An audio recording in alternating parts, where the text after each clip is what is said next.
Mulai 1 Mei 2022, Kantor Pusat Bala Keselamatan Internasional di Inggris mengundang para prajurit di seluruh dunia untuk membaca Dipanggil Menjadi Seorang Prajurit secara bersama-sama. Kita akan fokus pada satu bab buku di setiap minggu. Kita berharap untuk saling berbagi cerita tentang transformasi dan mendengar bagaimana Tuhan bekerja dalam kehidupan kita semua. Kita dipanggil untuk terlibat dalam gerakan global ini, membaca dan merenungkan, mendiskusikan buku Dipanggil Menjadi Prajurit secara pribadi, dalam kelompok kecil, atau secara bersama-sama di korps kita masing-masing. Jenderal Brian Peddle mengatakan, tindakan kita sebagai prajurit ditentukan oleh apa yang kita yakini. Oleh karena itu, kita harus meluangkan waktu untuk mempelajari panggilan kita sendiri, untuk merenungkan apa yang kita yakini dan mempertimbangkan dampak iman terhadap cara hidup kita. Mari bergabung dalam setiap minggunya bersama-sama dalam membaca buku Dipanggil Menjadi Seorang Prajurit. Haleluya! Haleluya! Salam sejahtera untuk kita semua. Pada akhir bulan April, Komandan Teritorial dan pemimpin pelan wanita teritori telah menginformasikan kepada kita semua melalui media ini tentang dua buku rohani yang ditulis oleh Komisioner Robert Street dan menghimbau kepada semua warga Bala Keselamatan untuk terlibat di dalam membaca buku ini. Salah satu bukunya adalah Dipanggil Menjadi Seorang Prajurit. Buku ini sangat menarik dan sangat bagus, di mana membawa kita untuk bertumbuh dalam iman percaya kita dan panggilan kita di dalam keprajuritan dalam Bala Keselamatan. Kita akan membaca buku Dipanggil Menjadi Seorang Prajurit dalam 12 minggu 12 bab dan dibagi dalam satu minggu satu bab dengan beberapa segmen. Mari kita membaca.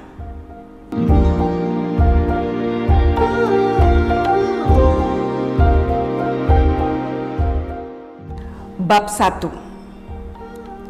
Setelah menerima Yesus Kristus sebagai Tuhan dan Juru Selamatku, saya ingin menjadi anggota gerejanya sebagai seorang prajurit Bala Keselamatan.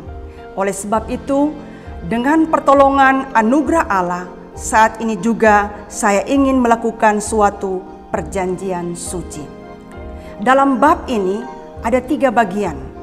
Bala Keselamatan, rangkuman sejarah singkat, wujud perjanjian prajurit, bagaimana yang kita yakini diterjemahkan dalam nilai-nilai, perilaku, dan pilihan gaya hidup. Ketiga, makna perjanjian bagi prajurit Bala Keselamatan dan sebuah pengingat akan pentingnya anugerah Allah dalam kehidupan kita ketika menjalankan perjanjian tersebut. Bala Keselamatan. Pada Juni tahun 1865, Pendeta William Booth, seorang pendeta Metodis, menerima sebuah undangan untuk berbicara kepada orang-orang yang telah percaya dalam sebuah ibadah terbuka di luar sebuah tempat umum bernama The Blind Beggar di Mile End Woods, London, Inggris. Saat itu menjadi awal dari rangkaian peristiwa yang pada akhirnya menjadi tonggak berdirinya Bala Keselamatan oleh William Booth dan Katrina Booth. Booth diundang oleh East London Special Service Committee untuk melakukan tugas sementara dalam misi penginjilan dalam tenda dalam waktu 6 minggu, merasa yakin bahwa misi permanen untuk orang-orang di London Timur harus didirikan. Awalnya disebut sebagai Christian Revival Association, kemudian diubah namanya menjadi East London Christian Mission pada tahun 1867. The Christian Mission pada tahun 1869 dan The Salvation Army pada tahun 878. Nama tersebut mengadopsi istilah dan ciri-ciri militer. William Booth menjadi jenderal dan penggunaan pangkat lainnya menyusul kemudian. Anggotanya menjadi prajurit-prajurit dan sebuah struktur militer berikutnya peraturannya dibuat. Uniform dan simbol-simbol militer diperkenalkan dengan moto darah dan api, mengingatkan para prajurit akan kematian Kristus bagi keselamatan dan karya pemurnian Roh Kudus dalam hidup kita. Warna merah pada bendera berarti darah Kristus, kuning melambangkan api Roh Kudus, dan biru menunjukkan kesucian Allah. Kres merupakan kombinasi beberapa lambang yang bersama-sama berbicara tentang keselamatan, kesucian dan kehidupan kekal. Dan perisai merah dengan kata The Salvation Army merupakan kesaksian atas siapa kita dan tujuan kita dalam bersaksi akan kuasa transformasi keselamatan Allah. Untuk menjaga metafora militer, maka dibutuhkan standar untuk anggotanya, seperti yang dijelaskan dalam asas-asas peperangan dan susunan kerangka kerja bagi murid dan pemuridan yang disebut sebagai perintah dan aturan.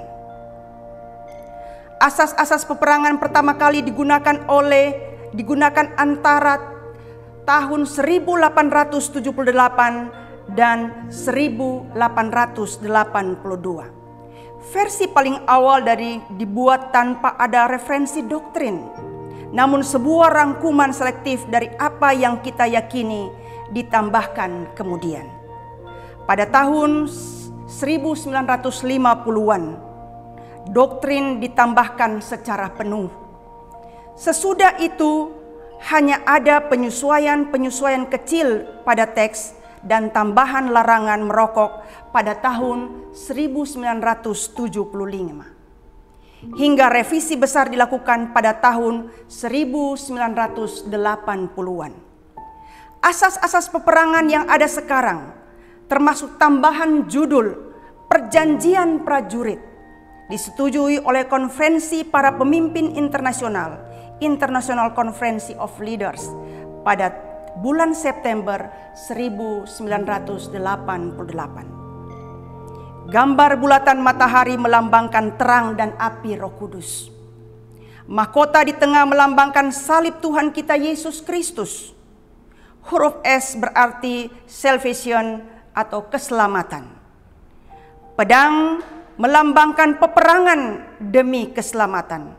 Peluru melambangkan kebenaran Injil. Mahkota melambangkan mahkota kemuliaan Tuhan yang akan diberikan kepada semua prajurit yang setia hingga akhir. Moto darah dan api, darah Yesus dan api Roh Kudus. Bala internasional. Bala keselamatan menjadi sebuah gerakan internasional. Ketika William Booth meninggal dunia pada tahun 1912, Bala keselamatan telah bekerja di 58 negara. Sekarang Bala keselamatan beroperasi lebih dari 130 negara dan terus berencana untuk ekspansi berikutnya. Internasionalisme Bala keselamatan berupa asas-asas kerohanian dan praktek dari organisasi. Ini menunjukkan bahwa orang-orang percaya atau orang Kristen tidak dipisahkan oleh ras, kelas sosial, gender, atau apapun lainnya yang menghalangi persekutuan Kristen seutuhnya. Ini juga bermakna bahwa sumber-sumber daya atau individunya bisa diutus ke tempat yang paling membutuhkan. Wewenang jenderal membantu dalam melanggengkan kebijakan internasional.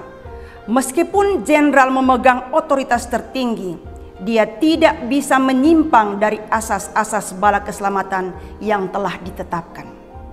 Begitu juga dengan batasan-batasan wewenang yang didelegasikan oleh jenderal kepada para pemimpin lain, membuat sistem kepemimpinan bala keselamatan aman dan fleksibel. Gereja universal. Bala keselamatan merupakan bagian gereja Kristen yang universal.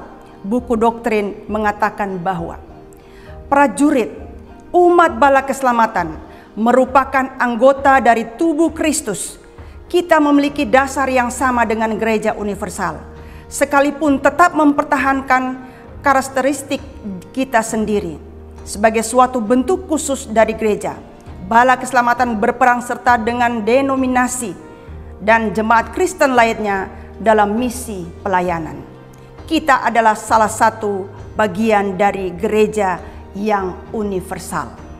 Oleh karena itu, para prajurit Bala Keselamatan menjadi bagian gereja universal, berbagi berbagai keyakinan dan karakteristik dengan orang-orang Kristen lain, namun tetap memiliki ciri dan kekhasan tersendiri. Sakramen dijelaskan sebagai tanda lahiriah dari anugerah dan kehidupan rohani secara batinia, yang mana orang-orang Kristen mengalami pengalaman ilahi melalui hal-hal umum. Mengetahui pentingnya sakramen tradisional bagi banyak denominasi, Bala Keselamatan bersaksi tentang kemungkinan hidup dalam kepenuhan Kristen tanpa menjalankan baptis dan perjamuan kudus. Sebagai umat yang sakramental, kita menemukan Dia hidup, bekerja dalam pengalaman kehidupan kita sendiri. Kita merayakan berkat, anugerah, pemulihan, rekonsiliasi, sukacita dalam kehidupan kita dengan cara mengaitkannya dengan kehidupan Yesus sewaktu ada di dunia. Kita adalah komunitas sakramental oleh karena kehidupan, pelayanan dan ibadah kita berpusat pada Kristus yang adalah sakramen sesungguhnya. Kehidupan kita bersama adalah sakramental. Sebab kita hidup oleh iman di dalam Dia, dan kehidupan kita setiap hari menyatakan dan menunjukkan anugerah dan karunia tak terduga tersebut lagi dan lagi. Setelah kita membaca segmen yang pertama ini dari buku Dipanggil Menjadi Seorang Prajurit, untuk kita semua, apa yang kita ketahui tentang pelayanan Bala Keselamatan yang ada di sekitar kita? Pelayanan apa yang dilakukan di korps kita? Ada baiknya kita mengenal pelayanan gereja Bala Keselamatan yang ada di sekitar kita. Lebih dalam lagi, apa yang dilakukan di dalam gereja Bala Keselamatan di korps kita dan di sekitar kita. Haleluya. Terima kasih karena telah membaca bersama dengan kami buku Dipilih Menjadi Seorang Prajurit. Ikuti bab pertama, segmen kedua pada hari Selasa 10 Mei 2022. Tuhan Yesus memberkati.